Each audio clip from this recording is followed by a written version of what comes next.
Hello and welcome. एक video में आपने फंक्शन के पार्ट 1 वीडियो में आपने फंक्शन के बारे में पढ़ा। इस वीडियो में हम उसके आगे कुछ चीज़ें बाकी रह गई थी, उनको डिस्कस करेंगे। जैसे कि हमने कल भी बात की थी फंक्शन के प्रोटोटाइप में सबसे पहली चीज़ होती है रिटर्न। तो उसमें एक क्वेश्चन अक्सर पूछा जाता है, role of void. Alright, role of void. So if any function is defined as void, it means it cannot return any value. Function which is having return type as void cannot return any value. वो कोई भी value return नहीं कर सकता है। ठीक है, तो एक तो ये बात हो गई। उसके बाद ये होता है if the function is having some return type. तो रिटर्न टाइप अगर कैर है then it means it should return a character, एक कैरेक्टर रिटर्न करेगा। int है यहाँ पे तो it will return an integer, एक इंटीजर रिटर्न करेगा। तो इस तरह से, और वो केवल एक ही वैल्यू रिटर्न कर सकता है। फंक्शन के पैरामीटर में यहाँ पे हम कितनी भी वैल्यू पास कर सकते हैं, एनी नंबर ऑफ, ऑलराइट, पर हम इसके रिटर्न में केवल एक ही वैल्यू रिटर्न कर सकते हैं। ठीक है, इसके आगे दो चीजें मैं और डिस्कस करनी है इस वीडियो में। पहली चीज है प्योर एंड इम्प्योर फंक्शन।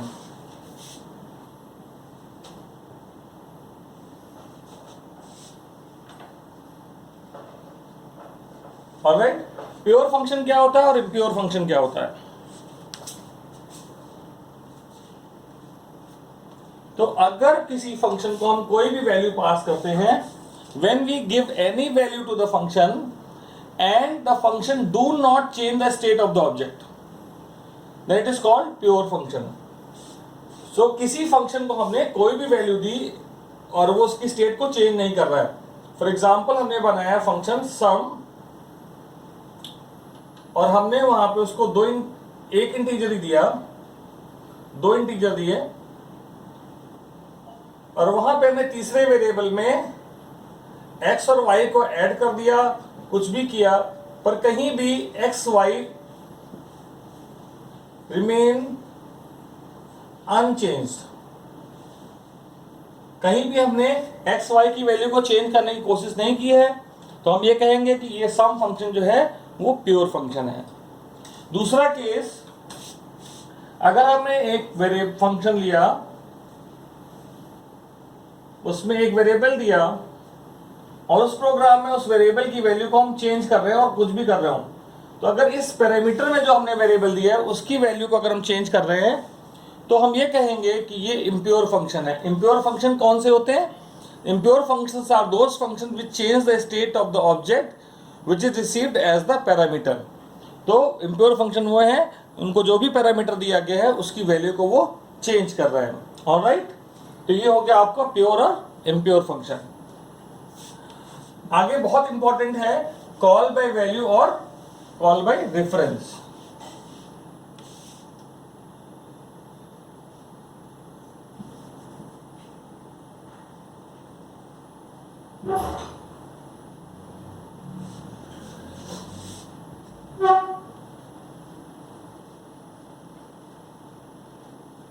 तो बहुत सी लैंग्वेजेस में ऐसा होता है कि हम किसी भी वैल्यू को पास करना चाहते हैं, तो हम कंट्रोल कर सकते हैं कि वहां पे कॉल बाय वैल्यू की जाए, हम चाहेंगे तो वहां पे कॉल बाय रेफरेंस कर सकते हैं। बट जावा में कॉल बाय वैल्यू और कॉल बाय रेफरेंस ऑटोमेटिक है। अगर हम किसी फंक्शन को प्रिमिटिव डेटा टाइप पास करते हैं, ठीक है, if primitive data types are given as parameter,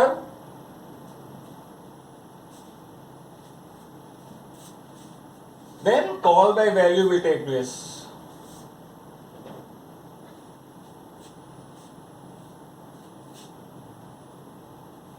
All right, and second case call by reference में अगर बात की जाए, so if derived data type are given as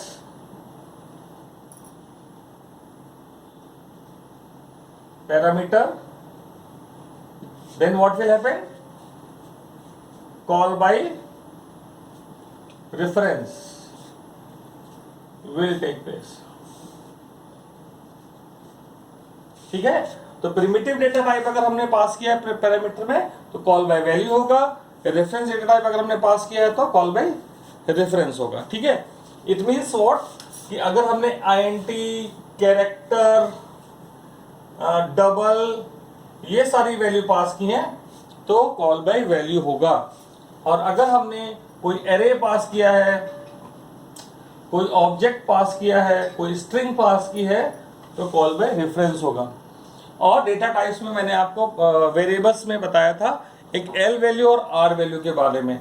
ठीक है, एल वैल्यू क्या होती है? वेरिएबल की लोकेशन, वेरिएबल कहाँ पे मेमोरी में है, और आर वैल्यू क्या होती है? उस वेरिएबल में क्या स्टोर है। तो अगर कॉल बाय वैल्यू कर रहे हैं तो आर वैल्यू इज पास्ड। ठीक है, रियल वैल्यू पास करता है, और अगर कॉल बाय रेफरेंस हो रहा है यानी कि आपने ये टाइप के वेरिएबल पास किए हैं तो L value is passed. Alright, तो ये बात हो गई। तीसरी बात ये है कि अगर हम वैल्यू कॉल बाय वैल्यू हो रहा है तो एक्चुअल और फॉर्मल पैरामीटर होते हैं। लास्ट वीडियो में एक्चुअल फॉर्मल पैरामीटर के बारे में बताया गया था। तो copy of actual parameter is created in formal parameters,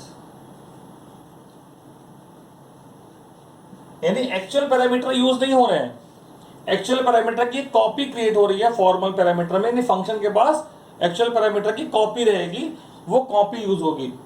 ठीक है, तो कॉपी वहां पे बन जाती है। दूसरा यहां पे क्या होगा, क्योंकि यहां एल वैल्यू पास हो रही है तो यहां क्या बनेगा? रेफरेंस बनेगा, रेफरेंस ऑफ एक्चुअल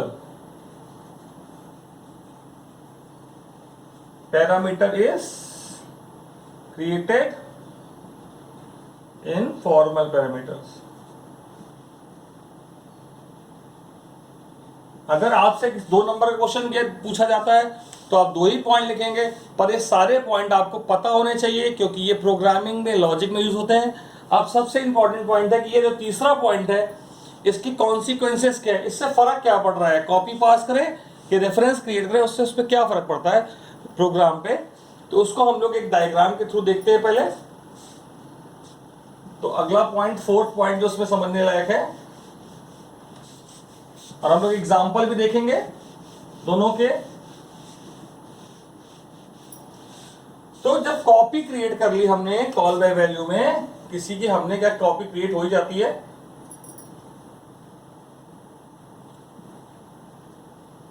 तो चौथी बात ये आई कि जो कॉपी में चेंज करेंगे वो ओरिजिनल वेरिएबल में रिफ्लेक्ट नहीं होंगे। सो चेंजेस जो भी किए आपने,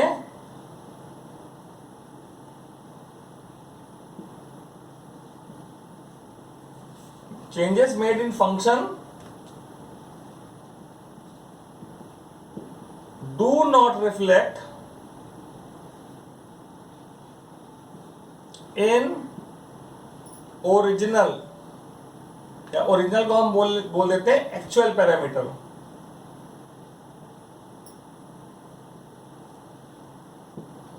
ठीक है, तो आपने changes made in function, changes made in formal parameter भी कह सकते हैं।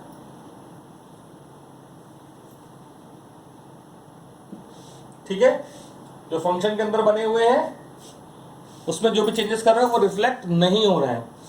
और इस वाले में क्या होगा, कॉल बाय रेफरेंस में क्या होगा बोलिए?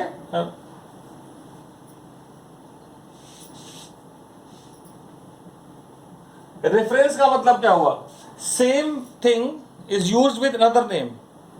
ठीक है, यानी कि मेन में उसका नाम x है, वहां पे उसका नाम y है, पर मेमोरी में they are the same memory location, L value is used. Alright, तो चाहे यहां से यूज करें या वहां से यूज करें, यूज तो सेम वैल्यू हो रही है। तो यहां पे अगर आपने कोई चेंजेस कर दिए हैं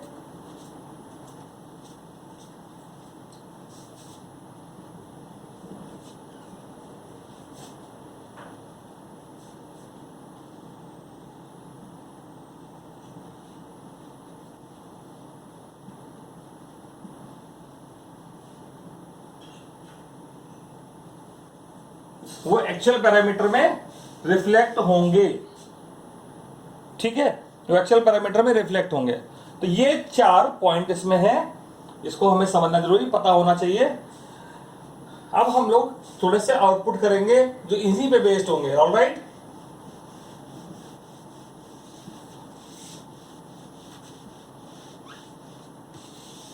लेट्स सी एन एग्जांपल। एक क्लास है कॉल बाय वैल्यू।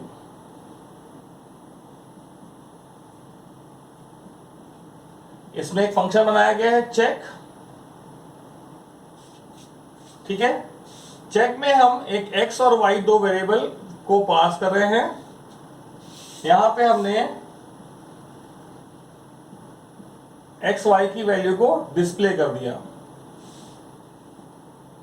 x को और y को।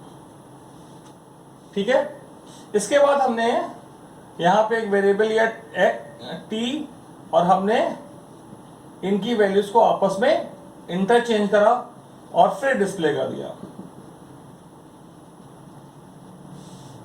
ओके, बैकस्लैश t लिखा है ये। अब हम मेन फंक्शन बना रहे हैं।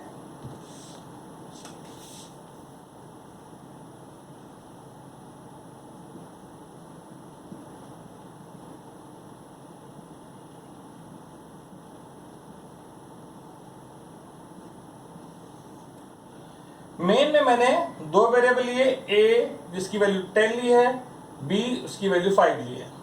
यहां मैं a और b को डिस्प्ले कर दे रहा हूं।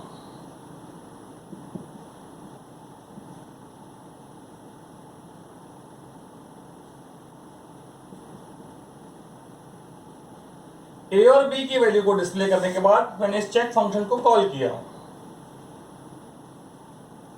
a और b की वैल्यू डिस्प्ले कर दी, पास कर दी है। और फंक्शन के बाहर आने के बाद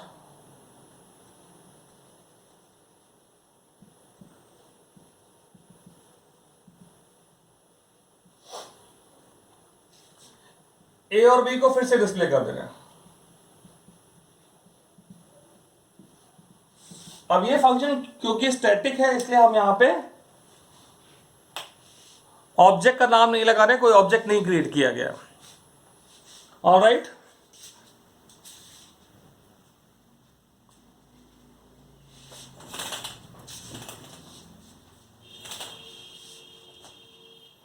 तो देखते हैं इसका आउटपुट क्या आएगा।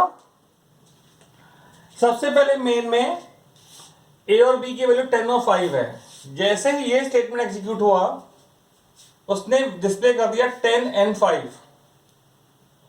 After this function is called, control check के पास गया, एक्स वाई की वैल्यू रिसीव हो गई ए बी में, A B is received as X Y and we know X and Y are the copy of A and B. तो वहां पे जब हमने एक्स वाई को डिस्प्ले किया तो यहां 10 और 5 फिर से डिस्प्ले हो गया फंक्शन के अंदर एक्स वाई। और फिर ये तीन स्टेटमेंट जो लिखे हैं वहां एक्स वाई की वैल्यू को इंटरचेंज कर दिया गया, जिसके बाद x की वैल्यू 5 और y की वैल्यू 10 हो जाती है। इसको डिस्प्ले करेंगे, 5 और 10 डिस्प्ले हुआ। उसके बाद ending curly bracket of the function, function से वापस आए तो फंक्शन के जस्ट बाद a और b की वैल्यू को डिस्प्ले कर रहे हैं। a और b की वैल्यू 10 और 5 है। तो यहां पे देखा क्योंकि एक्स वाई ए बी की कॉपी थी तो जो भी एक्स वाई में चेंज किए गए उसमें ए बी में कुछ भी चेंज नहीं आया। ठीक है, ए बी में से कोई चेंज नहीं आया। ऑलराइट, तो आप ये देख पाएंगे कि यहां जो भी चेंजेस किए गए वो यहां पर रिफ्लेक्ट नहीं हो रहे हैं, तो क्योंकि यहां पे कॉल बाय वैल्यू हो रहा है। ठीक है, तो ये देखेंगे क्योंकि यहां पे कॉल बाय वैल्यू क्यों हो रहा है, क्योंकि हमने एक्स और वाई इंटीजर टाइप लिए। अब हम लोग एक और एग्जांपल देखते हैं जहां कॉल बाय रेफरेंस होगा।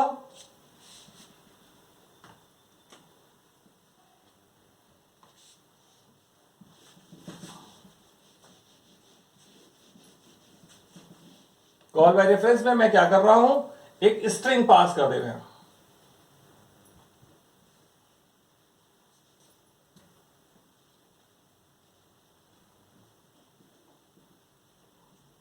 ठीक है, इस स्ट्रिंग को डिस्प्ले कर देते हैं।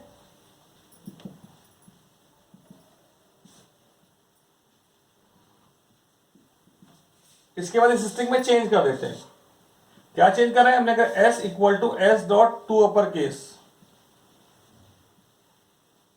स्ट्रिंग कैपिटल लेटर में चेंज हो गई। फिर इसको डिस्प्ले कर दें,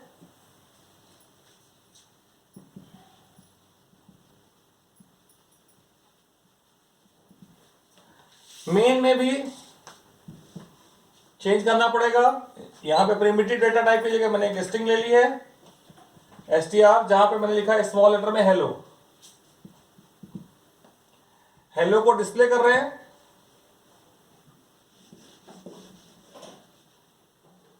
str को डिस्प्ले करा, str को फंक्शन में पास करा और फंक्शन के बाद फिर से str को डिस्प्ले करा।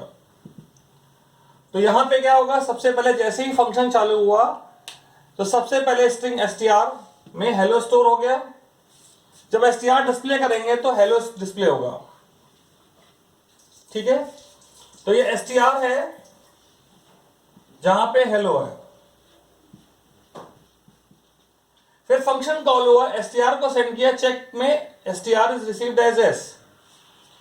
तो यहां पे अब कॉपी नहीं बन रही है, same location is named as s, there is no copy of it. हमने s को डिस्प्ले करा, फिर से हेलो डिस्प्ले हो गया, ऑलराइट।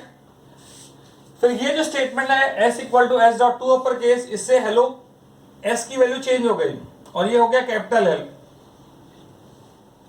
सॉरी ये हो गया कैपिटल में लेटर में। जब यहां SOP कर रहे हैं, s को डिस्प्ले कर रहे हैं तो कैपिटल में डिस्प्ले होगा। फिर after end of this function, जब फंक्शन खत्म हुआ तो कंट्रोल वापस आया, और जब str को डिस्प्ले कर रहे हैं तो str में भी आप देख सकते हैं इस डायग्राम में कि वो कैपिटल लेटर में ही स्टोर है, ठीक है। तो यहां जो भी चेंजेस किए गए इस फंक्शन चेक के अंदर, वो इस फंक्शन मेन में रिफ्लेक्ट हो रहे हैं, क्योंकि यहाँ पे कॉल बाय वैल्यू हो रहा है। और कॉल बाय वैल्यू क्यों हो रहा है, क्योंकि यहाँ पे हमने स्ट्रिंग का इस्तेमाल किया है। तो स्ट्रिंग को इस्तेमाल करेंगे, एरे को इस्तेमाल करेंगे, तो जो भी चेंजेस किए जा रहे हैं वो फंक्शन में रिफ्लेक्ट होंगे। तो इसके बाद इस चैप्टर में हम अगला जो चीज है वो है फंक्शन ओवरलोडिंग। अगले वीडियो में हम फंक्शन ओवरलोडिंग डिस्कस करेंगे, और उसके बाद कुछ प्रोग्राम्स, और उसके बाद फंक्शंस के बेस छोटे छोटे स्मॉल क्वेश्चंस होते हैं वो भी डिस्कस करेंगे। तो देखते रहिएगा। और ये इसमें इन जो वीडियोस में अगर कोई डाउट होता है तो प्लीज़ आप डाउट मुझे लिख के भेजें, तो हम उसको अगले वीडियोस में इनकॉर्पोरेट कर सकते हैं। फंक्शंस पे डाउट है फंक्शन पे भेजिए, कोई क्वेश्चन है उसको भेजिए, ठीक है। Thank you very much for watching.